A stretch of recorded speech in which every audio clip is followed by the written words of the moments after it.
gets the football. It's loose at the 15. The Browns have it at the 15-yard line. Michael Dean Perry took the ball away from John Elway.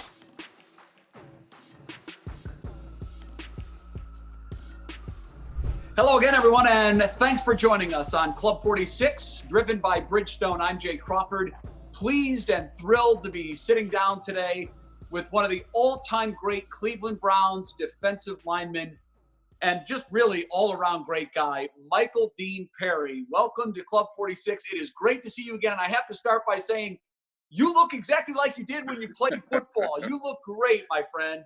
Well, Jay, you are too kind. I might have put on a few little pounds somewhere else, but overall, I continue to work out and try to keep everything south of 300. Put it that way. Well, you look great. You really do. Thanks. I appreciate it.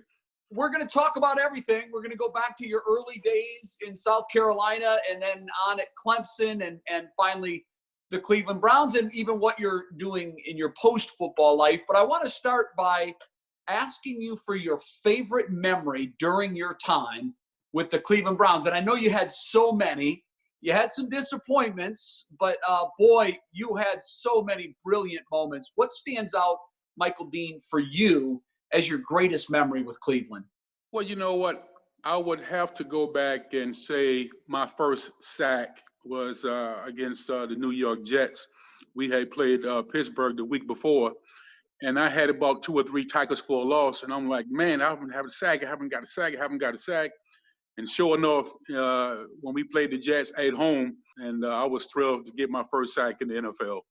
You never forget that first one, do you? You never do. Do you remember it living up to what you thought it would be like? Not really. I really just wanted to come in and contribute. I had no expectations. I just wanted to come in, do my very best, and whatever happens.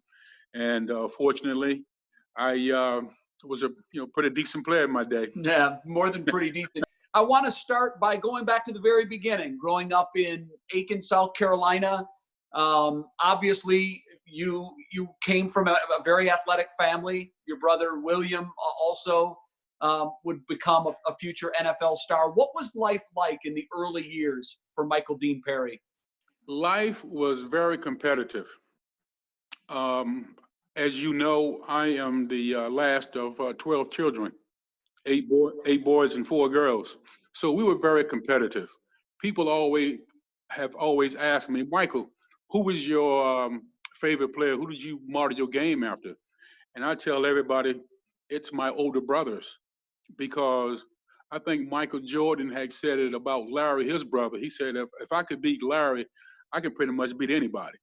And so that was my mindset with my older brothers. I always wanted to beat those guys, and I think that drove me to the type of player I was, because I mean they were. As a matter of fact, William and I probably wasn't the best 2 athletes in the family. My brother Holly, they said it was pretty athletic, and then my brother Darryl, he was a great athlete. So out of the 8, we probably maybe in the middle. If you can believe that. Michael, where do you think the athletic ability comes from? Did it come more from mom or from dad, do you think? No doubt it came from my mother. Yeah. Yes, older individuals that I talked to, she said, your mother was a great basketball player. She was a great defensive player, and she just had all the tools. My father played a little baseball, but our athleticism came from our mother. Yeah. What was it like, Michael, growing up in a home with 12 children? It was crowded. It was. I can remember many of days. We lived right across the street from a athletic center, Smith Hazel, and so they had basketball, swimming, they had shuffleboard, so all the games that you would normally play at a recreation center. And I can remember many a times that either my nephew or if I was at home, my mother would say, "Hey, go tell your brothers that dinner is ready." So you better believe with 12 kids, it was a beeline to the dinner table. Yeah. And yeah. And we didn't, and we didn't believe in saving anybody any food. So first come, first serve.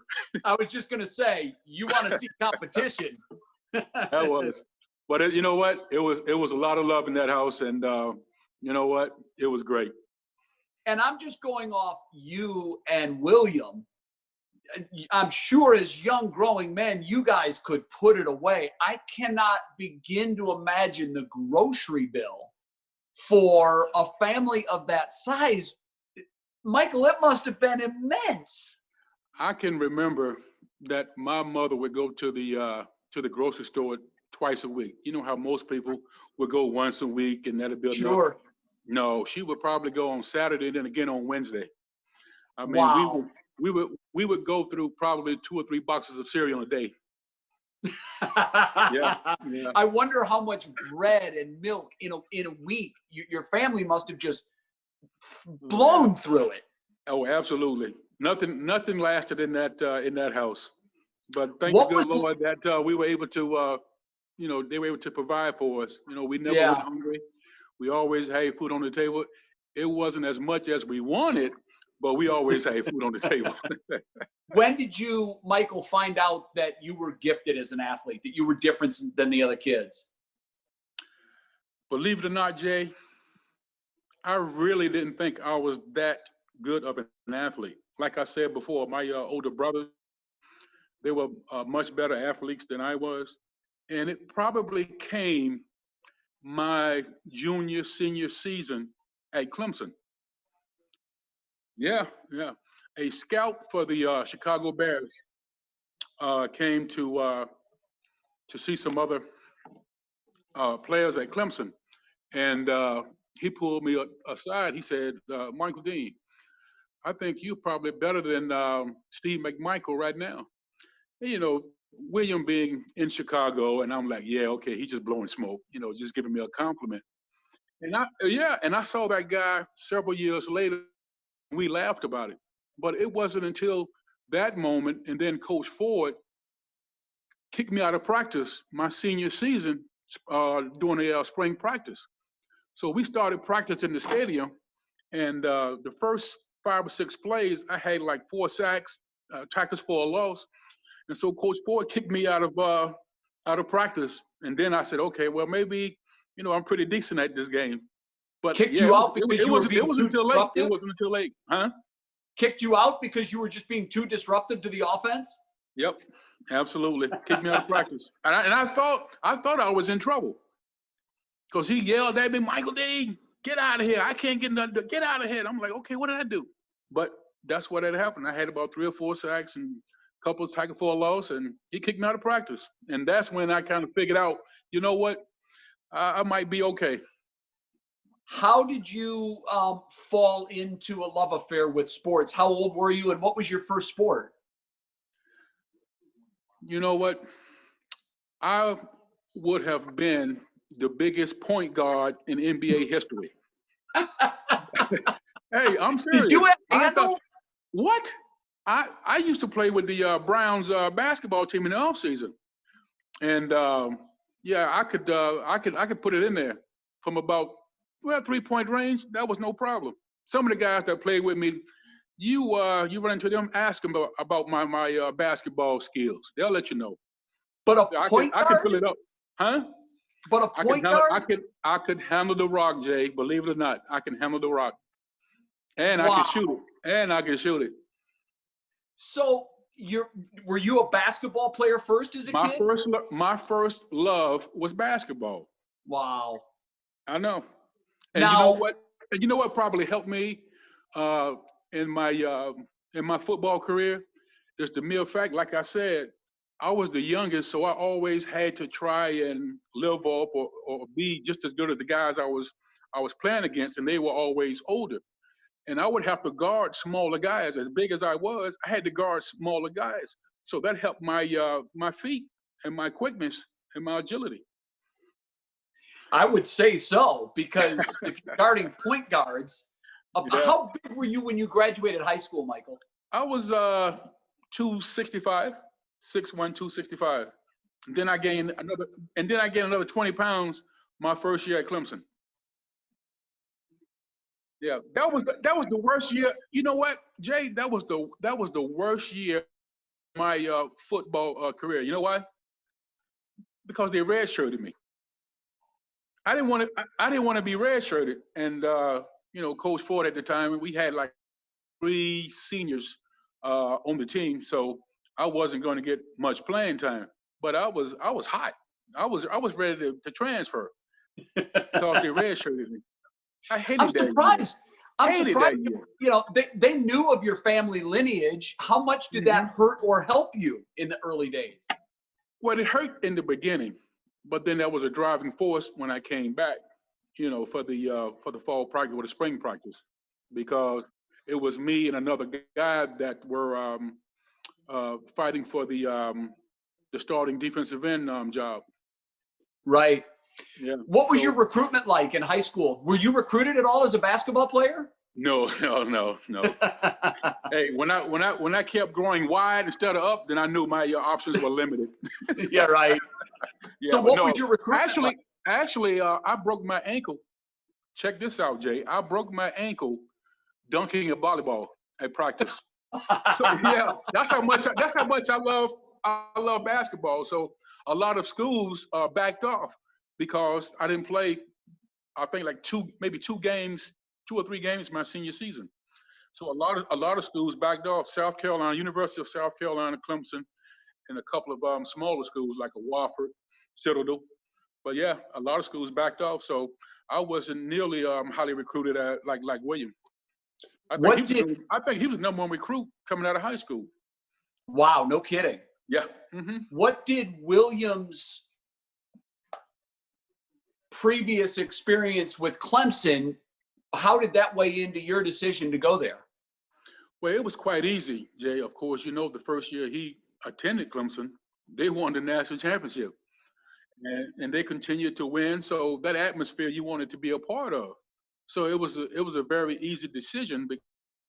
Like I said, many colleges recruiting me, and at the time, of course, that was the best option. So that was an easy decision for me. Right. So Hmm. what was your transition like from being a standout in high school who had to sit and watch his senior year because of a crazy dunking volleyball accident to Yeah. being redshirted at Clemson? What was that period of time like for you? It had to be difficult, I would imagine. Yeah, yes, it was. And I think what compounded it, even though I was redshirted, just like I said, I didn't play much my senior season. So really, I didn't play in a game type situation for about 2 years. So and that's why I was so frustrated when I got redshirted because I was anxious and I was ready to play. So that just made it more difficult. But you know what? It made me a better young man. Adversity, I learned to overcome very quickly. Well, that which doesn't kill us makes us stronger, right? Yep. Hey, absolutely. So, Absolutely, Jay. did you have conversations with your older brother about the fact that you were thinking about leaving Clemson because of what was going on? How did those talks go? No, I didn't talk to him about that. I talked to Coach Ford, Yeah. and he didn't want to hear any of that. Of course. You're not going anywhere. No, no, I wasn't. So anyway, GA to come and talk with myself, and there was another individual who passed several years ago, my roommate, and we were both like, man, we ready to go because we wanted to play, but we had that conversation with Coach Ford, but he wasn't hearing any of it. So we kind of bit the bullet and stayed, and the rest is history. What was that sophomore season like for you when you finally get out there and you're ready to wreak havoc on the ACC? You know what it was like, Jay? I was at a convenience store. I think it was Thursday, and the guy recognized me in the store, and he said, "Man, that's gonna be great seeing Cherries on the same field Saturday." And I like, wow, yeah, I guess that would be pretty amazing. And it was. That was the only year that we actually played together because, of course, I was redshirted in '83, my first year. But finally getting out there and playing in '84 with him, it was great. Yeah. Yeah. How would you characterize your time at Clemson as you look back? Um, I would characterize it as very positive, learning, growing, maturing, all the things that you want to happen, when you're going in as a 17-year-old kid and coming out as a 22-year-old young man. So I think the maturation process did me well. Some of the adversity I had to face early on, because while I was at Clemson, I also broke my ankle again, and I had to sit out a lot of the '85 season because they moved me from defensive end to outside linebacker. Yeah, and that's when I broke my ankle in the preseason, fall practice, and so it was up and down. So I faced a little adversity and learned how to cope with it, and made you stronger. Let's forget about the football, Michael Dean Perry, for a second. How was Michael Dean Perry as a 22-year-old leaving Clemson different from the 17, 18-year-old Michael Dean Perry that showed up at Clemson 4 years earlier? Oh my God. How should I answer that? Well, I tell you what, I was very naive coming from a small town. I didn't have much exposure to much of anything. Didn't get on a plane until I flew with the team somewhere. So yeah, my exposure to the world was very limited. So leaving Clemson and being on my own, that was it was an eye-opening experience, but one that I welcomed, because I was ready to go and make my dent into the world, my contribution. Did you, Michael, have a favorite memory during your time at Clemson? My favorite memory. I got ragged. I was a senior, and I got ragged by my teammates one particular game. So they would highlight a senior every game. They talk about the player, then they would interview the mother or father. So this particular day, they were interviewing my mother. And so they asked her a question, and she gave the answer, and she said, well, I always looked at Michael especially because he was my baby. Oh, Lord. my teammates never let me forget that. Oh, baby Mike. Like, hey, you're not allowed to say that. That's my mother. But yeah, they ragged me about that for a minute. But it was all fun. It was all fun. Very, very good. But yeah, I had great memories at Clemson. Playing against Georgia, playing against North Carolina, our rivalry game. So my time at Clemson was great. I don't regret it one bit. Yeah. What was your transition like, getting ready to leave Clemson and getting set to be an impact player and a high draft pick in the NFL? What was that pre-draft period like for you? My road to the NFL was rocky, because, like I said, I didn't know until Coach Ford, threw me out of practice. I had a good idea that, I might be somewhat decent player in this league. But my draft, a few of the scouts told me, they said, Michael Dean, if you were a 6'4", you'd probably be a top 3 pick. But because I was only 6'1" and played defensive end, that was a negative when teams looked at drafting me. Yeah, so it wasn't a very smooth transition, and I didn't know if I was going to make the team. I mean, even though I was the second round draft pick, I was the 50th player, and of course, that's no guarantee. And I just continued to work hard. How I won my starting job as a rush in was a practice that I kept going against the number one guys, the starters, and I kept beating them in pass rush drills. So they said, hey, you know what? This guy can at least pass rush. Let's put him on the field. That's how I got my start. Yep, that's exactly how. Very nice. Yeah. What was your draft day experience like? It's the draft is such a beast and an animal all its own now. It was just really becoming what it is today around the time that you were going into it. But now there's so much fanfare around it. What was your draft day experience like, Michael? Well, like I said, Jay, it wasn't very good.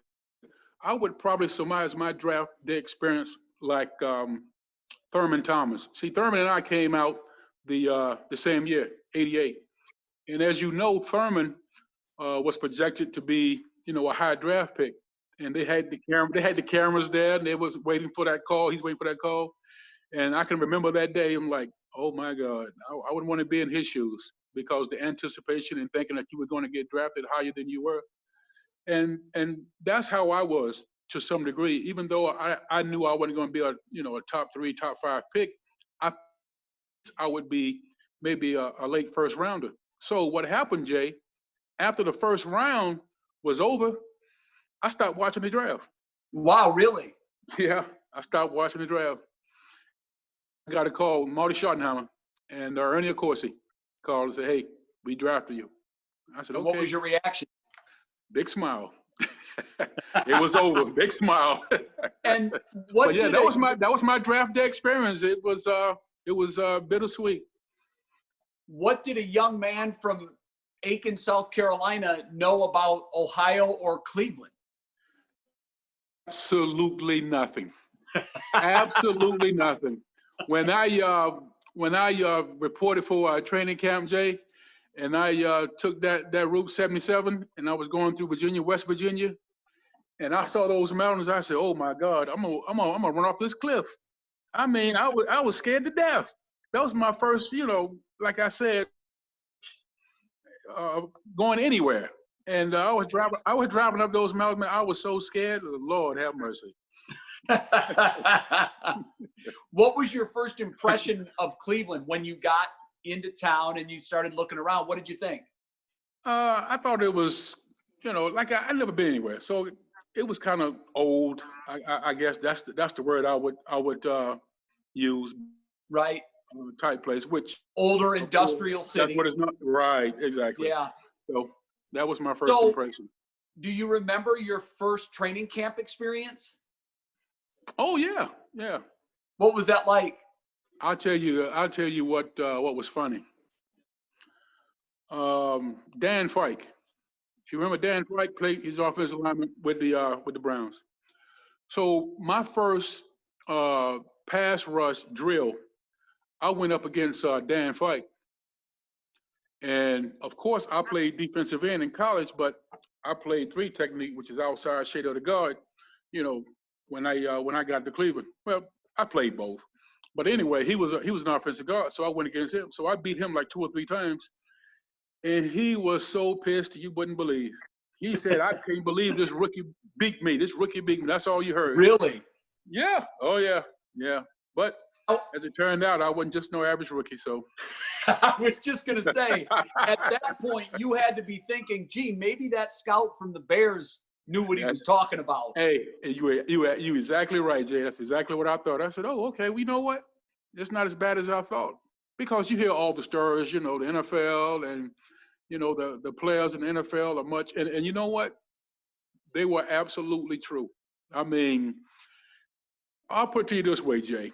You know how sometimes you watch a football game and you may see an offensive lineman getting beat on a regular basis, and you said, "Oh man, you know what? He got to be the Cyrus. He's the worst ever." Let me tell you something. Think about it, Jay. That offensive lineman, as he gets beat by another player, he's still probably in the 1% of individuals who make it to that level. Think about that. When you verbally abusing some of those guys, just remember now, some of those guys they're going against are very, very good. So they may make those guys look a little, but those guys are still pretty talented.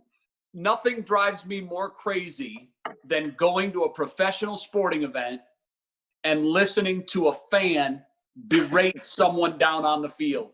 because I've played sports my whole life. Right. I understand how truly gifted and talented the 53rd man on that roster has more talent and ability in his pinky finger than the fan who's been abusing that player verbally all day. It drives me nuts. Exactly. It's like night and day. It's like night and day.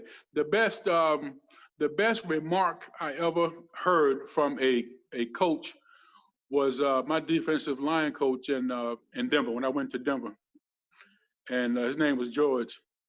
And so this rookie was in the meeting room, and he was going on and on. You know what? I should have beat that guy. I should have used this move. I should have done this. So he cut the film off. He said, "Let me tell you something, rookie. Those guys on the other side, they get paid too." Yes, they do. Yeah, so those guys are pretty good too. So you're not going to just have your way with those guys. Being a rookie in an NFL training camp can be one of the most uncomfortable positions that most grown men ever find themselves in. What was that experience like for you? Well, everything they said as far as veterans make the any and everything, that is absolute true. Absolutely. But you know what? I went with the flow, and they kind of accepted me. But yeah, it was brutal. You know, you had to stand up in the middle of the lunchroom, sing and dance, and have a rookie skit and all. I mean, yep. But it was fun though. It was fun. It was fun. It was done out of love, I'm sure. Of course, tough love. And when you do that, you get accepted. You know, they're like, okay, you know what? Because I hear about some of these guys, you know, well, I ain't doing this. I ain't, you know, I'm a rookie, but you can't treat me like that. Hey, everybody get hazed. I mean, that's just part of the ordeal. So, and make it easy on yourself and just go with the flow. Right. And the best part is, if you have a 10-year career, you get to dish it out for 9 of them. Hey, that I did. And you know what it was, that? Every time we went to a away game, see, I didn't have Popeyes in my hometown. So when I found out about Popeyes, that was the best thing ever. So whenever we have away trips, I would send the rookie to make sure they had Popeyes chicken on the plane. That's fantastic. So I got my revenge. What advice, Michael, would you give to rookies coming into the league now about how to navigate training camp? I would tell rookies, I know the veterans probably give you a hard time, and you probably think these guys don't like you because some of them, you are trying to take their job. But you know what? All they're trying, really, every veteran that I can remember always tried to help me out. You know? Really? Yeah, whether it's, hey, you know what? It's a long time. You might want to get in that cold pool. You might want to do this. You might want to watch some more film. So it was always encouraging.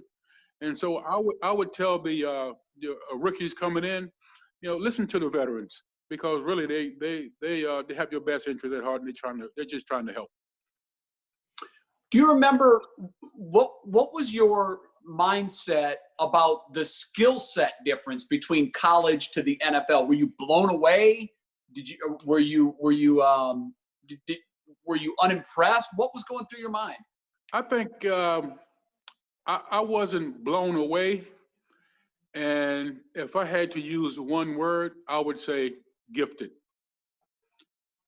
Everybody is gifted. It's the guys who work a little harder on their skill set end up becoming much better professionals. For example, I can't remember too often where I would work on something, whether it's in the run defense or passing situations.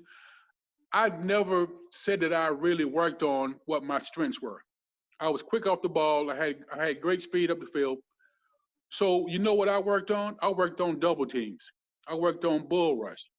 You know, I worked on my skill set that I wasn't very good at. And by doing that, I had more tools in the toolbox, so that, you know what, if they stop this one, hey, I'll go to this. And that's how it is. You know, it's like, I guess it's like martial arts. You know, when someone throws a jab, you do this. When somebody kicks, you do this. I mean, it's reaction. So I got to the point that it was very reactionary. So whatever That's they how you did, make it to opposite, huh? that's how you make it to 6 Pro Bowls. Yeah, you're exactly right. Exactly right. So tell me about your favorite memories as a Browns player. You played in some huge games. They didn't always turn out the way you had hoped, but what were some of those defeats like in the AFC Championship game? Yeah, well, you know, I only played in one. That was Bud Carson's first year, Okay. and you know, it was pretty bad because you know you think that you have a opportunity to make it to the big game, and to suffer a defeat like that, it's pretty tough. Um, Besides the AFC Championship game, I think the 1988 playoff game against the Oilers. We played them, I think, with the last game of the season, and then we had to play them in the wild card game in Cleveland. And we went back and looked at that film. I don't know if you remember, but Felix Wright, the safety, somebody made a hit, and the ball bounced up. It should have been an interception, but they ruled incomplete, and that would have sealed a victory for us. And you just never know what could have happened after that. But because we were riding pretty high, so Yeah. that was a heart-wrenching game. After your years in Cleveland, you end up with the Denver Broncos, and for so many Browns fans, that was so hard to see, man. I mean, you always look good in orange, bro. Whether it was Clemson orange and then Cleveland Browns orange, but so many of us had such a hard time looking at you in Denver Broncos orange.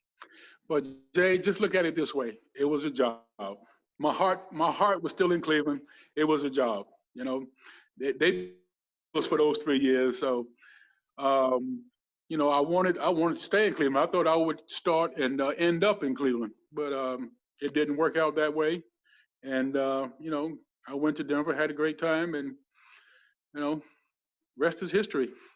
How do you look back on the fact that you didn't end up playing your whole career in Cleveland? What are your thoughts on that today?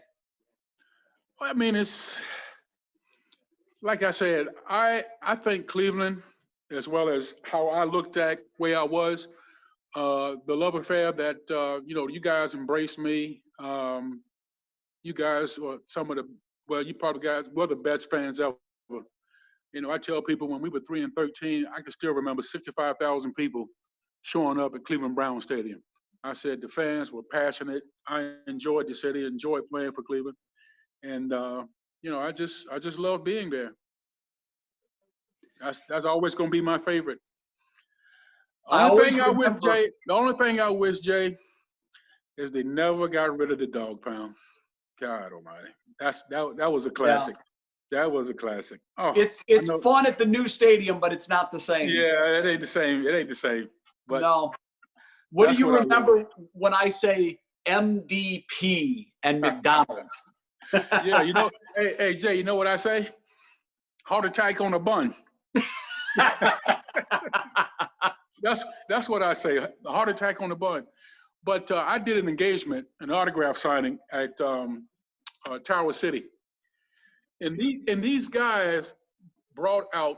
It had to be about maybe 4 feet in diameter. I mean, it was on these two big rolling trays, and that was the biggest hamburger I have ever seen. Oh my God! But it was fun though. Yeah. For what it's worth, I enjoyed that sandwich. I thought it was tremendous. Well, I enjoyed it too, no doubt.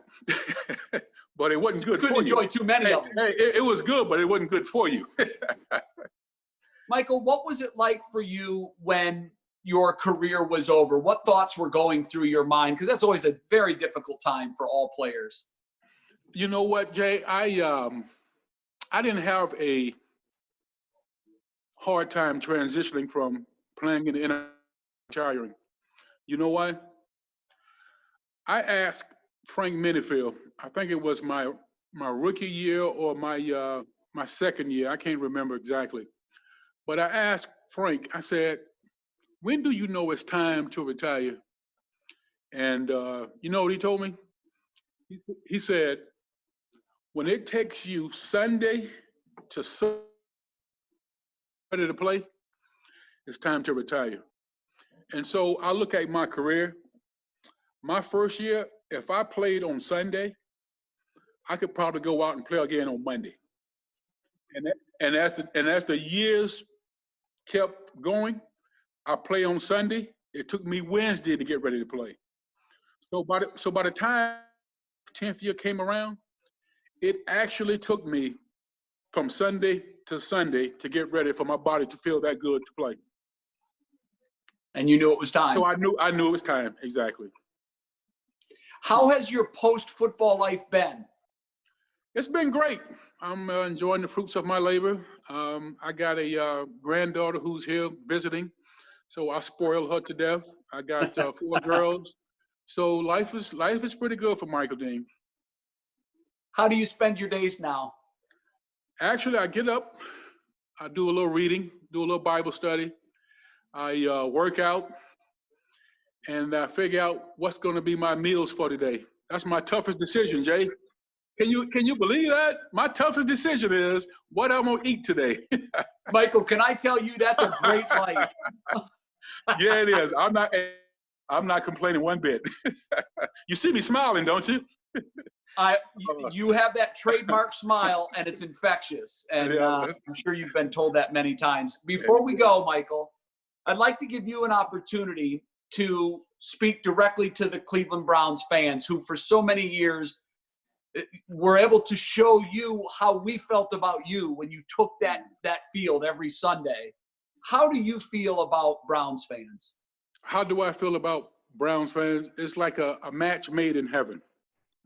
I mean, from the first day that, I put on that Browns uniform and went out and tried to do my very best, even though that I got ridiculed probably a few times for jumping off sides. But other than that, Cleveland has always welcomed me. They always showed me a lot of love, and I am so grateful for the love and compassion that you guys had for Michael Dean Perry in the time that he was there.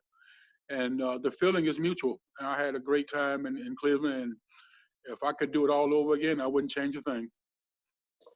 Well, I can speak for all Browns fans when I say the offsides was always appreciated because it was a sign of your enthusiasm and the fact that you couldn't wait to get to that quarterback. Hey, Jay, I tell people, I said, at the end of the game, if I got more offsides than tackles for a loss and sacks, then I had a very bad day. So, hey, it didn't happen too often. You take the good with the bad, my friend. Yeah, exactly. Absolutely. Well, Michael, I know I speak for all of Browns fans when I say it was so good to see you again, to catch up. You look fantastic. It was great hearing your stories. Thank you so much for all the time. Well, thank you, Jay. And I tell you what, I enjoyed playing with the Browns, being in Cleveland. The fans were great. And I wouldn't change a thing if I had to do it all over again. And I think we would love to have you all over again too. Well, thanks. I appreciate it. So, Michael, we'll catch up soon. Thank you again, and thank you at home for watching Club 46, driven by Bridgestone. We hope you join us for another episode where we sit down with a current or former all-time great Cleveland Brown. Thanks again for joining us. I'm Jay Crawford, and we'll see you soon.